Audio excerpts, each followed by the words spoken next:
Today we'll be taking a look at Hydra, a camera app on iOS that claims to offer high-res shooting mode that produces a whopping 32 megapixel image. We'll first take a look at a scene shot by the default iOS camera app. Nothing terribly unique or interesting about it.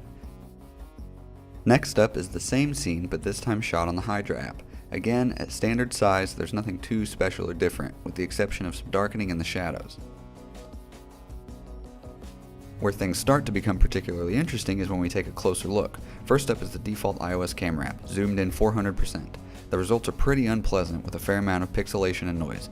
Moving on to a 400% zoom of the Hydra shot, it really starts to demonstrate its value. The cropped image is infinitely more pleasing to look at. Let's take a look at a different scene. Much like the first test, the difference between the default camera app and the Hydra app at 100% is negligible.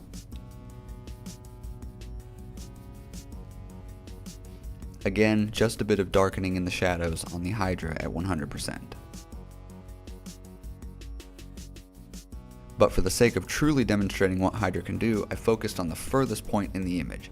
At 400% on the default camera app, the pixelation and noise becomes much too present. The Hydra app, however, truly surprised me here. While the image is obviously softened to reduce noise and artifacts, it actually does become usable.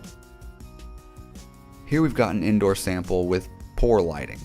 The only noticeable difference between the default camera app and Hydra at 100% is a slight reduction in noise, but it does come at the cost of some image softening, some of which disappears on the Hydra produced image.